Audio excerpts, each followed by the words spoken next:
Global માર્કેટ્સનું setup સમજીએ સહયોગી નીરજ કંસારા પાસેથી। Neeraj, good morning. અને આજે ખાસ વૈશ્વિક બજારો તરફ ફોકસ છે, ખાસ તો નેગેટિવ સંકેતો છે, પરંતુ શું છે ડિટેલ્સ? જી ગુડ મોર્નિંગ। પરંતુ આજે થોડું ગુડ મોર્નિંગ ન કહી શકાય એ પ્રકારના સંકેતો આપણને વૈશ્વિક બજારોથી મળી રહ્યા છે, કારણ કે જો આજે શરૂઆત આપણે કરીએ ગિફ્ટ નિફ્ટીની સાથે, આજે જે આપણા બજારો ઓપનિંગના સંકેત મળી રહ્યા છે એ જ ઘણા નબળા છે। 22,958ના ફ્યુચર્સ હતા, પરંતુ 22,000 પર ગિફ્ટ નિફ્ટી અત્યારે સંકેત આપી રહ્યું છે, એટલે લગભગ 800 પોઈન્ટથી વધારેનું ગેપડાઉન આજના દિવસે નિફ્ટીમાં થઈ શકે એવા પૂરેપૂરા સંકેતો છે। માત્ર ગિફ્ટ નિફ્ટી જ નહીં, પરંતુ આજના એશિયાના બજારો પર પણ આ જ રીતનો કોહરામ આપણને રહેતો દેખાયો છે। જુઓ, ખાસ કરીને નિક્કેઈ 6.5% નીચે છે, તાઇવાન તો 10%ની આજુબાજુ આપણને ઘટાડો દેખાઈ રહ્યો છે, કોરિયામાં લગભગ 4.5-5%નો ઘટાડો છે। આ ઉપરાંત હેંગસેંગ, શાંઘાઈ, સ્ટ્રેટ ટાઈમ્સ બધી જગ્યાએ આજે તમને સોમવારની સવારે કડાકા સાથેની થતી જોવા મળી છે। હવે આજના કડાકાનું કારણ શું છે? કારણ કે આપણને ગુરુવારે અને શુક્રવારે 2 દિવસ દરમિયાન યુએસ બજારની અંદર એક બહુ મોટો કડાકો આવતો દેખાયો।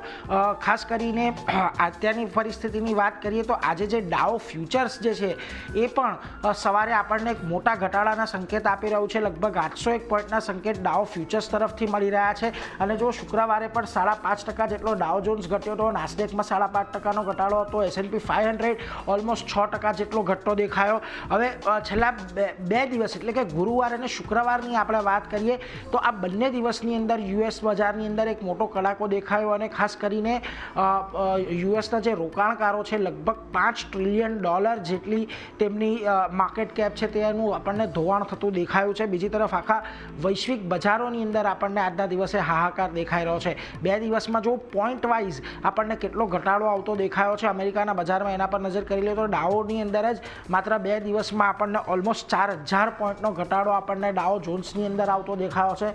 S&P 500 600 પોઈન્ટ ઘટ્યો છે, નાસ્ડેક 2,000 પોઈન્ટ જેટલો ઘટ્યો છે, અને રસેલ 2000માં પણ એક મોટો ઘટાડો આપણને 501 પોઈન્ટનો આવતો જોવા મળ્યો છે।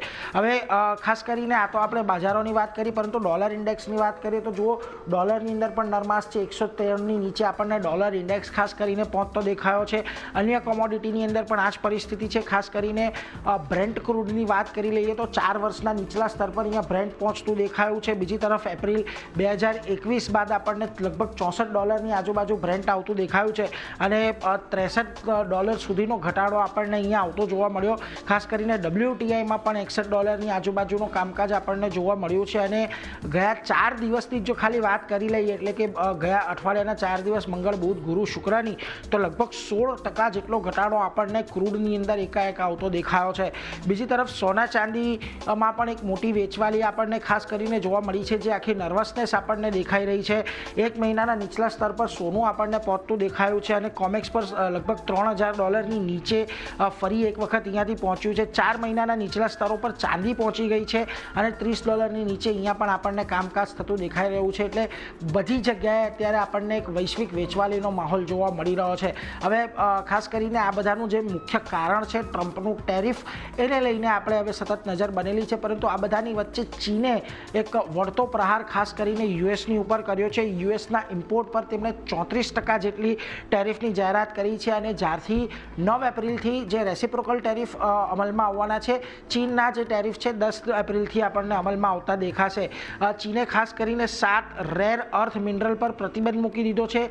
સિટી એક્સરે ટ્યુબની એન્ટી ડમ્પિંગ પર તપાસ તેઓ કરી રહ્યા છે। આ ઉપરાંત 2 યુએસ કંપનીઓના પોલ્ટ્રી પ્રોડક્ટ પર પણ તેમણે સંપૂર્ણપણે પ્રતિબંધ મૂકી દીધો છે, અને 11 યુએસ ડિફેન્સ કંપનીઓને અવિશ્વાસુના લિસ્ટની અંદર નાખી છે। એટલે કે આ બધી કંપનીઓ, યુએસની જે કંપનીઓ છે એના પર આવનારા સમયમાં આપણને અસર દેખાશે, અને 16 યુએસ કંપનીઓ પર એક્સપોર્ટ કંટ્રોલ, એટલે તેઓ જે પણ માલ મંગાવે છે એના પર પણ નિયંત્રણો ખાસ કરીને એમણે મૂકી દીધા છે।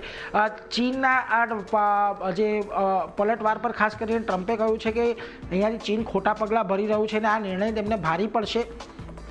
જોકે ન માત્ર ચીન, પરંતુ દેશના ઘણા બધા ખાસ કરીને આપણે જોઈ રહ્યા છીએ કે દેશો હવે અમેરિકા સાથે થીંગડા ભેરવવા માટે તૈયાર છે। આ બધાની વચ્ચે ફેડરલ રિઝર્વના જે ગવર્નર છે જેરોમ પોવેલ, એમનું નિવેદન આવતું જોવા મળ્યું છે। એમનું કહેવું છે કે દર કાપનો સાચો સમય અત્યારે આવી ગયો છે।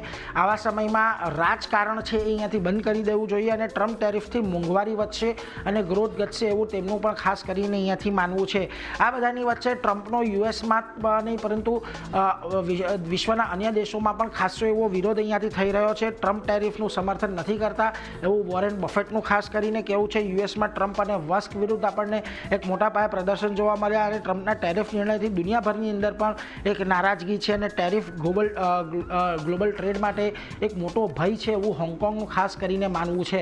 એટલે ખાસ કરીને ગયા અઠવાડિયે જે આપણને યુએસ બજારની અંદર એક હાહાકાર મચતો જોવા મળ્યો એ હવે આપણા બજારમાં આમ તો શુક્રવારે પણ આપણે જોયું હતું, પરંતુ હજી પણ વધારે ઘટાડો આજના દિવસે સંકેત આપી રહ્યો છે. અને ખાસ કરીને જે પ્રકારે આપણને ગિફ્ટ નિફ્ટીના સંકેતો મળી રહ્યા છે, આજના દિવસે એક મોટા ઘટાડાના સાથે શરૂઆત થાય એવી એની આપણે તૈયારી ખાસ કરીને આજના દિવસે રાખવાની છે. ચાંદની જી નીરજ, આભાર આપનો આ સમગ્ર માહિતી માટે. તો ખાસા એક ઘટાડા સાથેની શરૂઆત વૈશ્વિક બજારો બતાવે અને ગિફ્ટ નિફ્ટી પણ આપણને એ જ સંકેતો આપી રહ્યું છે.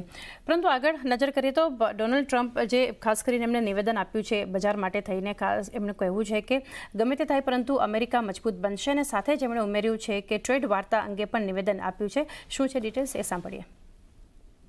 What's going to happen with the market, I can't tell you, but I can tell you our country has gotten a lot stronger. And eventually, it'll be a country like no other. It'll be the most dominant country economically in the world.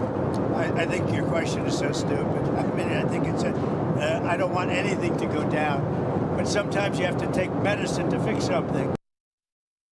I spoke to a lot of leaders, European, Asian, from all over the world. They're dying to make a deal.